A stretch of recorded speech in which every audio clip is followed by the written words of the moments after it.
Welcome, curious minds, to another Deep Dive. Hello again. Today, we're zeroing in on a case that, well, it continues to generate significant questions. Hmm? The death of Donte Perez Jones in Whitpain Township. Mm-hmm. Our last deep dive explored the broader narrative and the initial sort of conflicting accounts, and now we're peeling back another layer. That's right.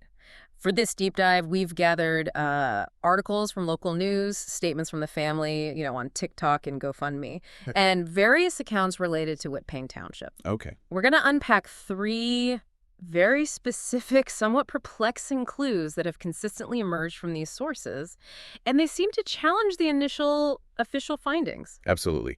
Our mission today is to dissect these 3 points one by one to illuminate why they've become such central pillars of discussion and speculation. Right. We'll be looking at, first, the unusual position Dante's body was found in, particularly his feet touching the ground. Yeah. Second, the striking absence of his wallet and, well, possibly other personal belongings. And third, the unexplained bruises observed on his body. Those 3 points. So let's really dig into this. Okay. Let's begin with the initial report that Donte was found hanging from the monkey bars at Windsor Park. Right. The initial report. But here's where it immediately gets complex for many observers.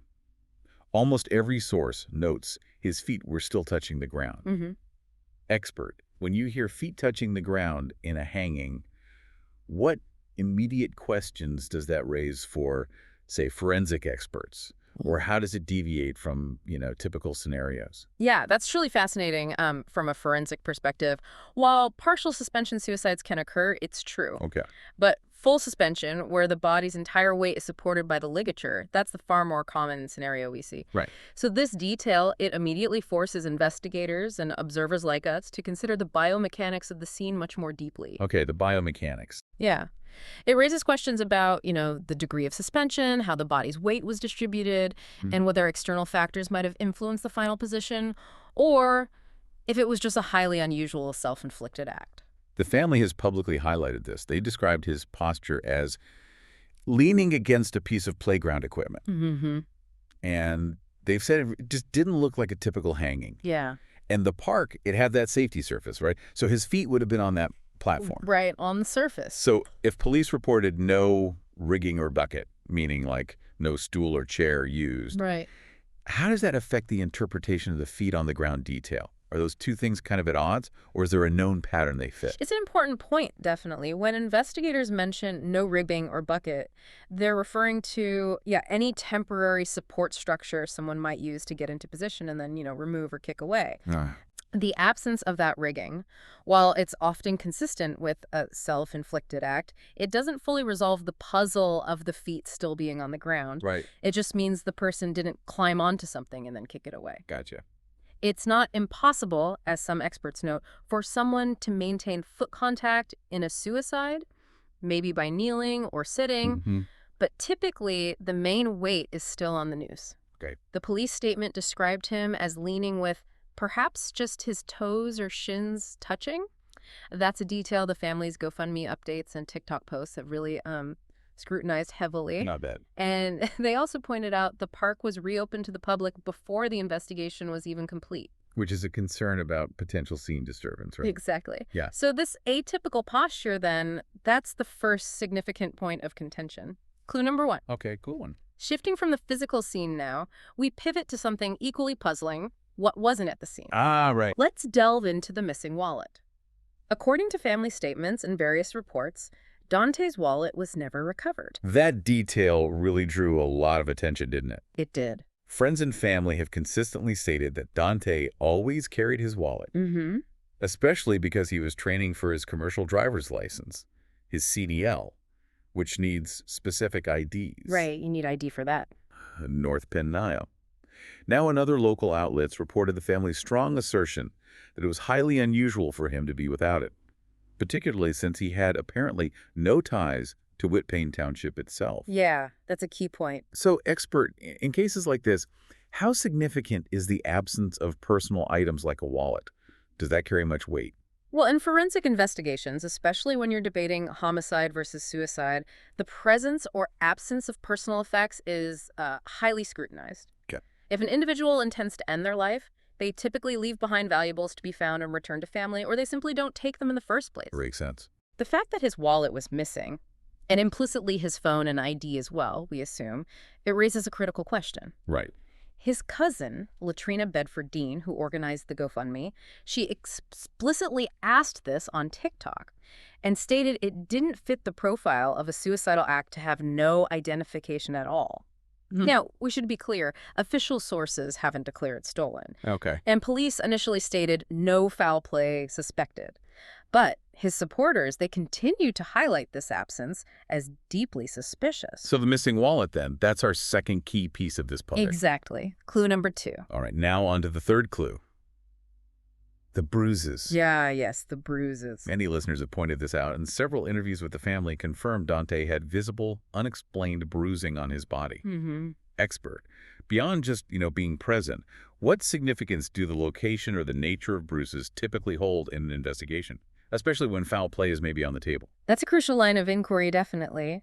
While we don't have access to the official autopsy report, which is key. Right, we don't. The family and some media coverage mentioned contusions, which are, essentially deeper, more severe bruises, particularly on his knuckles and knees. Knuckles and knees. In forensic analysis, the specific location and pattern of bruising are highly scrutinized.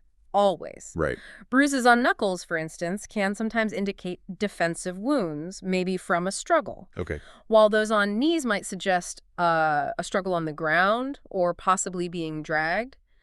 The family also pointed to bruising on his chest area, which they felt wasn't consistent with a simple drop from hanging. And unexplained is the term that really resonates here, isn't it? It is. I mean, of course, minor bruises aren't uncommon if someone's been outside or bumped into things, but the context here makes them seem highly significant. Exactly. The family believes they weren't consistent with, say, an accidental fall or a typical hanging scenario. Right. Precisely. And that term, unexplained, it's what makes you curious, makes you pause. Some supporters have openly speculated, could he have been beaten beforehand?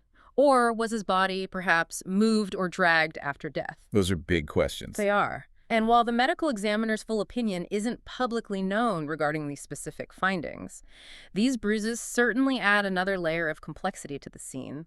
They are definitely a piece of the puzzle, raising eyebrows and, fueling further questions. Clue number 3. So clue 3. Okay, let's connect the dots.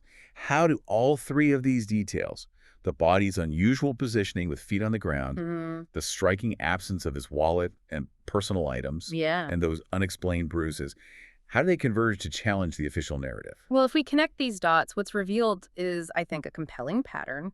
Individually, maybe, each detail might be dismissed as a coincidence or just a rare occurrence. You could potentially explain them away one by one. Possibly, yeah. However, when these multiple, seemingly unrelated strange clues converge, they often compel a reevaluation, even of the most firmly established conclusions. Okay.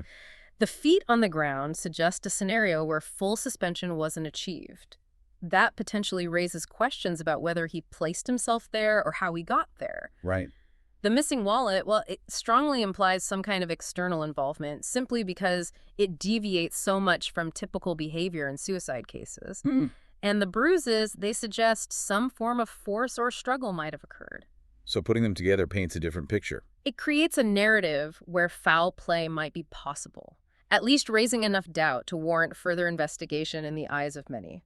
Local authorities, for their part, have consistently maintained this was a suicide. That's the official stance, yes. And as of now, they cite no signs of homicide. Correct. But the family, through their public posts, they've been very clear that they've hired their own investigator.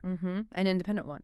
And they plan an independent autopsy, specifically to delve deeper into exactly these issues we've discussed. Yeah, focusing on these anomalies. So these three strange clues are certainly fueling the families and the community's ongoing concerns and their efforts to seek more answers. And we'll definitely continue to monitor for any updates, especially if that independent autopsy reveals anything new about the nature and, critically, the cause of those bruises. That could be significant. Yeah, absolutely. This deep dive really highlights, I think, a critical truth in complex cases like this one.